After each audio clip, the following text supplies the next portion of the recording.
Hello everyone, welcome to Dronacharya IAS. Let us discuss some of the very important current affairs from the Hindu newspaper. आज Saturday है, बहुत ही कम important articles आते हैं. Text context लगभग state specific एक टॉपिक देता है. That is not very much important for you from the perspective of prelims and mains. लेकिन कुछ ऐसे इंपॉर्टेंट आर्टिकल्स आते हैं सैटरडे को which might help you a lot in your exams. तो आइए शुरू करते हैं discussion. The very first article here is Maharashtra government must withdraw the order on compulsory Hindi. सबसे पहले मैं आर्टिकल के बारे में आपको थोड़ा सा बता देती हूँ. क्या आर्टिकल में बताया गया है, एज यू नो दैट जो सेंट्रल गवर्नमेंट में जो पार्टी है, रूलिंग पार्टी है, सेम पार्टी ही महाराष्ट्र जो स्टेट गवर्नमेंट है वहाँ पर भी वही पार्टी रूलिंग में है, राइट. तो इसकी वजह से एक ये देखा जाता है, कई बार देखा जाता है कि एक इम्पोजिशन होता है on the cultural rights from the centre on the state. यही एक एग्जाम्पल यहाँ पर दिया गया है. यहाँ पर बोल रहे हैं कि एनईपी के according, just a second, okay, यहां पर बात हुई है दैट एनईपी के अकॉर्डिंग जो 3 लैंग्वेज फॉर्मूला है, 3 लैंग्वेज फॉर्मूला जिसमें दो इंडियन लैंग्वेजेस यूज होनी है, 2 Indian languages are to be taught to the students plus 1 foreign language can be there. 3 languages पढ़ानी है. हालांकि ये जो 3 लैंग्वेज फॉर्मूला है ये 1968 की एनईपी से ही चलता आ रहा है. 1968 की एनईपी, राइट. तो उसमें 3 लैंग्वेज फॉर्मूला दिया गया था. उस टाइम पर जो स्टेट्स को 2 ग्रुप्स में बांट दिया था. First was Hindi speaking state, दूसरा था non Hindi speaking state. Non Hindi speaking state में बोला गया था कि एक रीजनल लैंग्वेज हो सकती है, दूसरा इंग्लिश हो सकती है या कोई दूसरी फॉरेन लैंग्वेज, एंड तीसरी जो लैंग्वेज है वो हिंदी होनी चाहिए. हिंदी स्पीकिंग स्टेट में क्या था कि जो रीजनल लैंग्वेज हो सकती है, इंग्लिश हो सकती है, एंड थर्ड जो लैंग्वेज है वो अदर देन हिंदी होनी चाहिए, या फिर आप बोल सकते हैं साउथ इंडियन लैंग्वेजेस यहाँ पर पढ़ाई जानी चाहिए. एनईपी 2020 में जो पॉलिसी है उसको अमेंड किया गया, लेकिन जो 3 लैंग्वेज फॉर्मूला है उसको रिटेन किया गया था, उसको चेंज नहीं किया गया. उसमें एक स्लाइड चेंज सिर्फ यही किया गया था कि जितने भी हमें यहाँ पर स्टेट्स देखने को मिल रहे हैं उनको अब ऑटोनॉमी है 3 लैंग्वेज में कोई भी लैंग्वेज चूज करने की. लेकिन उसमें एक जो प्री रिक्वायरमेंट थी वो ये रखी थी कि जो 2 लैंग्वेजेस होंगी, 3 लैंग्वेजेस में से 2 लैंग्वेजेस इंडियन लैंग्वेज ही होनी चाहिए, एंड ज्यादा कोशिश की जानी चाहिए कि उनमें से एक तो बिल्कुल ही लोकल या आप ये कह सकते हैं रीजनल लैंग्वेज होनी चाहिए. अगर रीजनल एंड लोकल लैंग्वेज है that will be better for the students, because जो मीडियम ऑफ इंस्ट्रक्शन है वो रीजनल एंड लोकल लैंग्वेज में जब होता है तो उससे लर्निंग आउटकम्स इंक्रीज होते हैं, स्टूडेंट्स की एंगेजमेंट इंक्रीज होती है, and this helps in the achieving the educational status, right. तो इसी वजह से यहाँ पर बोला गया दूसरी जो फॉरेन लैंग्वेज है ज्यादातर स्टेट्स उसमें इंग्लिश को ही कंपलसरी रखते हैं because of the universal demand of the English language. That is obvious, that is understood. लेकिन यहाँ पर अब बात क्या है, जैसे कि अभी थोड़े दिन पहले हमने तमिलनाडु के बारे में भी डिस्कस किया था. तमिलनाडु ये 3 लैंग्वेज फॉर्मूला बिल्कुल नहीं अपना रहे हैं, वो सिर्फ 2 लैंग्वेज फॉर्मूला अपना रहे हैं. 2 लैंग्वेज जिसमें आती है English and Tamil, I am just sorry, जिसमें आती है इंग्लिश एंड तमिल. उसमें कोई तीसरी लैंग्वेज वो अप्लाई ही नहीं कर रहे. इसकी वजह से एक टसल भी देखने को मिल रहा है between the Tamil Nadu state government and the central government कि जब वो 3 लैंग्वेज फॉर्मूला नहीं अप्लाई कर रहे हैं तो उसकी वजह से जो दूसरे प्रोग्राम्स है जस्ट लाइक समग्र शिक्षा है, जस्ट लाइक पोषण है, उसमें बहुत सारी जगहों पे उन्होंने फंडिंग को रोका हुआ है. फंडिंग रोकने की वजह से क्या होता है कि जो दूसरे प्रोग्राम्स हैं उनकी डेवलपमेंट में हिंड्रेंस आती है. लेकिन Tamil Nadu is not ready for applying the 3 language formula, and they are of the point of view कि जो हमारे ऊपर ये तीसरी लैंग्वेज थोपी जा रही है बिकॉज ऑलरेडी स्टूडेंट्स के ऊपर बहुत बर्डन होता है. How are they going to learn 2 different languages. एक लैंग्वेज जो उनकी मदर लैंग्वेज है मदर टंग है, रीजनल लैंग्वेज है, वो कर लेंगे हैंडल, लेकिन एक ऊपर से आपने इंग्लिश को बोला है, एक और आप बोल रहे हो कि तीसरी लैंग्वेज, एंड स्पेशली जो फोकस है वो संस्कृत पे ज़्यादा दिया गया है, क्योंकि एनईपी का जो एक डॉक्यूमेंट है उसमें एक स्पेशल पार्ट बनाया गया है संस्कृत की इंपॉर्टेंस दिखाने के लिए कि जितने भी स्टेट्स हैं अगर वो संस्कृत को थर्ड लैंग्वेज बनाते हैं तो उनको एक स्पेशल कैटेगरी में रखा जाएगा, स्पेशल उनको बेनिफिट्स मिलेंगे। That is not according to the policy, but एक तरीके का फेवरिज्म देखने को मिल सकता है सेंटर की तरफ से कि उनके फंड्स नहीं रोके जाएंगे, उनको एक्स्ट्रा फंडिंग दी जाएगी एंड उनको जितनी भी उनकी पॉलिसीज हैं उनको हामी मिलेगी। तो इसीलिए जो साउथ इंडिया है उसमें कई सारी प्रॉब्लम्स एक साथ चल रही हैं। पहली जो कुछ दिन पहले हमने डिस्कस करी थी दैट वाज डिलिमिटेशन कमीशन के problem, right, poverty and population से रिलेटेड जितने भी इश्यूज हैं वहां पर डिलिमिटेशन पे कैसे इम्पैक्ट डालते हैं उसके इशू चल रहे हैं। साथ में ये वाला इशू भी यहाँ पर चल रहा है कि जो लैंग्वेज फार्मूला है उसमें South Indian state specially Tamil Nadu is not going to imply 3 language formula, वो सिर्फ 2 लैंग्वेज फार्मूला को ही अपना रहे हैं। सिमिलरली यहाँ पर कांग्रेस की तरफ से बोला गया पार्टीज हमारे लिए इंपॉर्टेंट नहीं होती, यू गाइज नो दैट, हमारे लिए ना ही ये इंपॉर्टेंट है बीजेपी क्या कह रही है, कांग्रेस क्या कह रही है, not at all important from exam perspective, लेकिन हमारे लिए यहाँ पर जो पॉइंट रखे जाते हैं वो एग्जाम में आंसर राइटिंग में हमारे बहुत काम आते हैं, क्रिटिसिज्म में बहुत काम आते हैं। जब भी किसी पॉलिसी का क्रिटिसिज्म देखना होता है तो हम अपोजिशन के 1-2 पॉइंट्स वहां से ले सकते हैं, अगर आप फेवर में बात करना चाहते हैं तो हम उनमें भी कुछ पॉइंट्स यहाँ से ऐड कर सकते हैं, राइट। तो यहाँ पर क्या बोला गया है कि जो यूनिटी इन डाइवर्सिटी वाला कंसेप्ट है उसको यहाँ पर खत्म करने की कोशिश की जा रही है। Centre is not favouring the diversity, centre is not wanting कि डाइवर्सिटी मेंटेन रहे, वो चाह रहे हैं कि जो सारा जो एक तरीके का जो उनका एक लोगो बनाना चाह रहे हैं कि ये हिंदू राष्ट्र है एंड ये हिंदी राष्ट्र है, तो उस एक साइड पे कह रहे हैं कि मराठी को क्लासिकल लैंग्वेज बना रहे हैं, दूसरी साइड कह रहे हैं कि वो हिंदी को थोप रहे हैं, राइट। लेकिन क्लासिकल लैंग्वेजेस की अगर हम बात करें वो एक बिल्कुल अलग टॉपिक है, लेकिन इनको यहाँ पर ये कहना है कि जो तीसरी लैंग्वेज, जो दूसरी लैंग्वेज है, एक तो इंग्लिश होगी एक मराठी होगी, तीसरी लैंग्वेज में उनको चॉइस दी गई है लेकिन स्टेट उस पर कंपल्सरीली थोप रहा है, स्टेट गवर्नमेंट बच्चों पे थोप रही है कि उनको हिंदी ही पढ़नी चाहिए। तो इसमें बहुत सारी क्रिटिसिज्म देखने को मिलते हैं। We have talked about classical language, classical language में ये बहुत इंपॉर्टेंट है, हमें कुछ जो एग्जाम्स है उसमें ये क्वेश्चन देखने को मिला है। 5 ऐसी लैंग्वेजेस हैं जो इस साल जो प्रीवियस ईयर 2024 में ऐड करी गई है। दे आर मराठी है, असमीज है, देन बंगाली है, पाली है एंड प्राकृत। ये 5 लैंग्वेजेस इस साल ही ऐड करी गई हैं इन दी क्लासिकल लैंग्वेज लिस्ट, जिससे ये लिस्ट हो जाती है 11। इससे पहले भी 6 लैंग्वेजेस ऐड करी जा चुकी हैं जिनको हम यहाँ पे याद कर सकते हैं। नंबर 1 इज तमिल, तेलुगु, सारी साउथ इंडियन स्टेट्स की जो भी लैंग्वेजेस हैं उनको इंक्लूड किया गया है, Malayalam, Kannada, Odia and Sanskrit.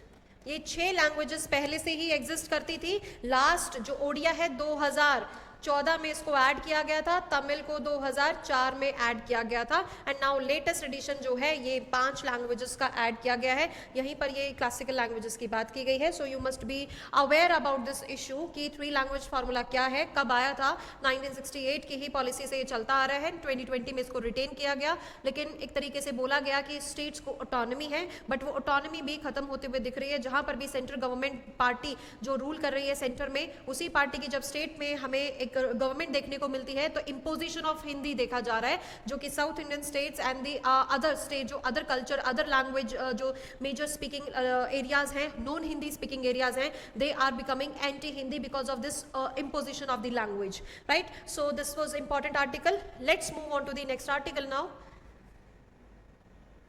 Okay, just a second. Very important. I cannot stress enough on this article. Let us discuss this. यहाँ पर क्या बात करी गई है? 2 cheetahs to be moved from Kuno to Gandhi Sagar. You must be aware, and if not, let me inform you. 2022 में 8 चीतास को यहाँ पर कूनो में नामीबिया से रीइंट्रोड्यूस किया गया था। What I am talking here is reintroduction.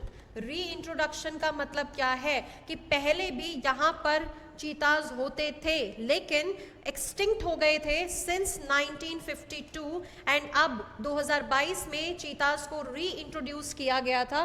कहाँ से लेके आए थे? नामीबिया से लेके आए थे। That means that was they were African चीताज। And कहाँ लेके आए थे? कूनो पालपुर नेशनल पार्क में लेके आए थे। First of all let's understand Kuno national park के बारे में। तो कूनो को 1981 में सेंचुरी का दर्जा मिला था एंड देन 2018 में इसको नेशनल पार्क बना दिया गया था। ये कौन सी स्टेट में है? ये मध्य प्रदेश स्टेट में है। यहाँ पर किस तरीके की वेजिटेशन, जितने भी मैं आपको यहाँ पर पॉइंटर्स बता रही हूँ, they are very very important from prelims perspective and from the mains perspective as well. ये आपको ध्यान रखना है जब भी अगर आप कोई भी टाइगर रिजर्व, कोई भी आप नेशनल पार्क पढ़ते हैं तो ये सारे पॉइंट्स आपको ध्यान में रखने होते हैं, राइट? तो लेट अस अंडरस्टैंड। तो मध्य प्रदेश में है Kuno national park, Madhya Pradesh. And then यहां पर है dry deciduous forest, dry deciduous vegetation हमें यहां पर देखने को मिलती है। एंड साथ में यहां पर एक नदी बहती है जिसका नाम क्या है? कूनो। एंड कूनो किसकी ट्रिब्यूटरी है? चंबल रिवर की ट्रिब्यूटरी है। Very very important. स्टेट पता होनी चाहिए, रिवर पता होनी चाहिए, वेजिटेशन पता होनी चाहिए, ये सब हमारे लिए इंपॉर्टेंट है फ्रॉम दिस एस्पेक्ट। नाउ दूसरा एक नाम दिया जा रहा है अबाउट गांधी सागर। जब हम गांधी सागर की बात करेंगे, गांधी सागर जो सेंचुरी है that is located on the Rajasthan, that is located on the Madhya Pradesh and Rajasthan border. आएगा ये मध्य प्रदेश में ही, हम इसको कंसिडर करेंगे मध्य प्रदेश में। लेकिन जो कंजर्वेशन एरिया है, बिकॉज बॉर्डर्स एनिमल्स के लिए नहीं होते, बिकॉज स्टेट्स की, ये इस स्टेट का जो रिस्ट्रिक्शन है या नहीं है, बिकॉज जो कंजर्वेशन एरिया है the animals keep on migrating, so that is why border पर है। तो राजस्थान में भी हम इसको थोड़ा सा इंक्लूड करते हैं, बिल्कुल बॉर्डर पर है मध्य प्रदेश एंड राजस्थान के, राइट? तो यहाँ से नदी बहती है चंबल, जो इसको दो भागों में बांटती है, राइट? गांधी सागर से कौन सी जो नदी है बहती है? चंबल नदी यहाँ से बहती है, जो इसको इक्वल 2 पार्ट्स में डिवाइड करती है। इसी पर गांधी सागर डैम भी कहाँ पर लोकेटेड है? इसी सेंचुरी में ही लोकेटेड है। गांधी सागर जो डैम है वो भी यहीं पर हमें देखने को मिलता है। जो इसकी वेजिटेशन है वो भी क्या है? ड्राई डेसिडियस ही है। 1974 के अराउंड, 1978 आई थिंक, 1978 के अराउंड इसको क्या मिला था? सेंचुरी का दर्जा मिल गया था। ठीक है, तो ये था हमारा दो जो इंपॉर्टेंट यहाँ पर नेशनल पार्क्स एंड सेंचुरीज की बात करी गई है उसके बारे में। Now we are going to discuss is कि यहाँ पर ये इनको शिफ्ट किया क्यों जा रहा है। नंबर 1 प्रॉब्लम हियर इज जो बेस प्रे है,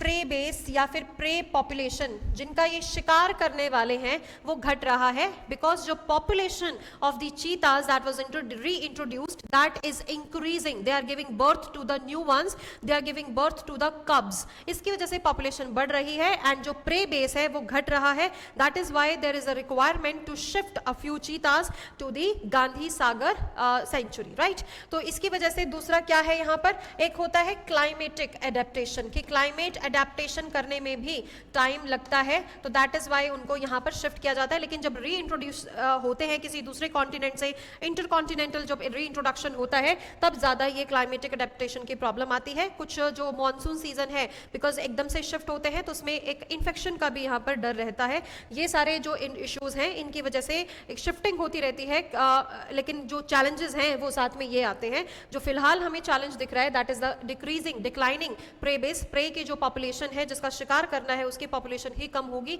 तो इनकी पॉपुलेशन के ऊपर भी इंपैक्ट पड़ेगा। That is why they are being shifted. Now let's talk something about cheetah. इस बार यूपीएससी ने क्वेश्चन भी पूछ लिया था फ्रॉम द कैट फैमिली। ये पूछ लिया था कि कौन रोर करते हैं, कौन बा करते हैं, कौन सेंट मार्किंग करते हैं, कौन नहीं करते। तो ये इससे ऐसे आर्टिकल्स आपके लिए बहुत इंपॉर्टेंट होते हैं, बिकॉज जब है छोटा सा आर्टिकल लेकिन आपको इसको बहुत ही विविडली, इसको बहुत ही वास्टली इसको क्या करना चाहिए, कवर करना चाहिए। नाउ चीता की अगर हम बात करें, व्हाट इज चीता? चीता क्या है? कैट फैमिली से आता है। इसको हम दो टाइप से, दो स्पीशीज में पढ़ते हैं मेजरली। एक है अफ्रीकन अफ्रीकन और एक है एशियाटिक। जो एशियाटिक चीता है that is only found in Iran as of now, सिर्फ ईरान में मिलता है और हर जगह से एक्सटिंक्ट हो गया है। मैंने पहले भी बताया है कि इंडिया से तो ये 1952 में ही एक्सटिंक्ट हो गया था, right. Now if you talk about African cheetahs, तो African cheetahs are a bit stronger and larger than the Asiatic. Asiatic cheetahs they are a bit smaller and slender, थोड़े से पतले होते हैं, थोड़े से कम वेट के होते हैं in comparison to the African cheetahs. African cheetahs का जो IUCN स्टेटस है वो है वल्नरेबल एंड एशियाटिक चीता का जो स्टेटस है वो है endangered and you can say critically endangered, ठीक है। तो ये हमारे लिए यहाँ पर इंपॉर्टेंट है। कुछ जो खासियत है चीताज की वो देख लेते हैं कि अगर इनके ब्रीडिंग सीजन की बात करी जाए तो जो मेल्स की सेक्सुअल मैच्योरिटी है that comes somewhere around 24 to 30 months of age, 24 से 30 महीने की एज में। अगर हम फीमेल्स की बात करें तो उनकी सेक्सुअल जो मैच्योरिटी है वो आ जाती है कहीं ना कहीं 20 to 24 मंथ्स के बीच में ही, राइट। ये सेक्सुअल मैच्योरिटी की हम बात करते हैं ब्रीडिंग की। तो ब्रीडिंग जो सीजन इनका होता है वो थ्रू आउट द ईयर होता है, वो through out the year breed कर सकते हैं एंड पीक होता है मॉनसून में, बिकॉज अब मॉनसून आने वाला है। That is why also this decision has been taken and they will be now shifted so that when the population rise तो they have enough number of prey base, ठीक है।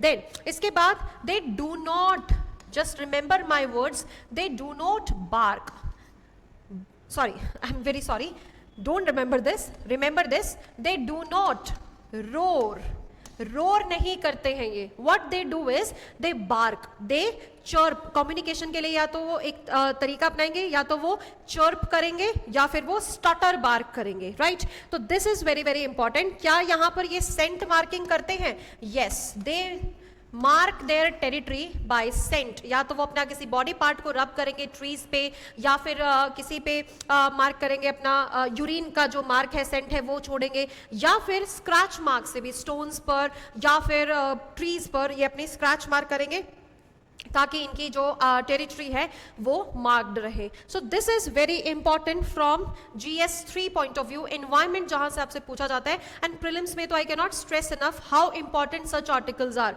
Detail में पूछा है क्योंकि अब फिर से इनका क्या होने वाला है, इनका शिफ्टिंग होने वाला है। तो this is going to be in news for a very long period of time. We have discussed both the national parks and sanctuary, that is Kuno national park. We have discussed the Gandhi Sagar sanctuary, कब बने थे, कौन से vegetation है and यहाँ पर कौन सी river बहती है, ये हमने देख लिया है। साथ में चीताज के बारे में भी हमने बहुत ही डिस्क्रिप्शन में, डिटेल में हमने डिस्कस किया है कि कैसे इनकी जो इनकी ब्रीडिंग सीजन कौन सा है, ये बार्क करते हैं या रोर करते हैं, we have seen this. Also एक और इंपॉर्टेंट यहाँ पर बात मुझे ध्यान आई है कि जैसे एलिफेंट्स के बारे में पूछ लिया था एक बार UPSC ने, जेस्टेशन पीरियड, तो यहाँ पर जेस्टेशन पीरियड ऑफ चीताज कितना होता है? इट इज 90 to 95 डेज, सिर्फ डेज है ये, ठीक है।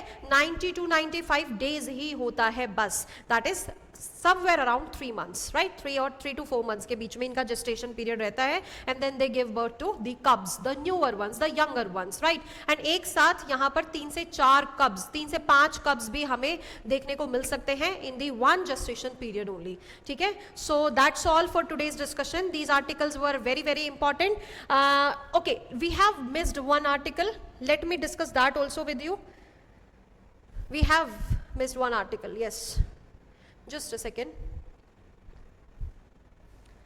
एक और आर्टिकल आज बहुत इंपॉर्टेंट है। Yes, this article is important here.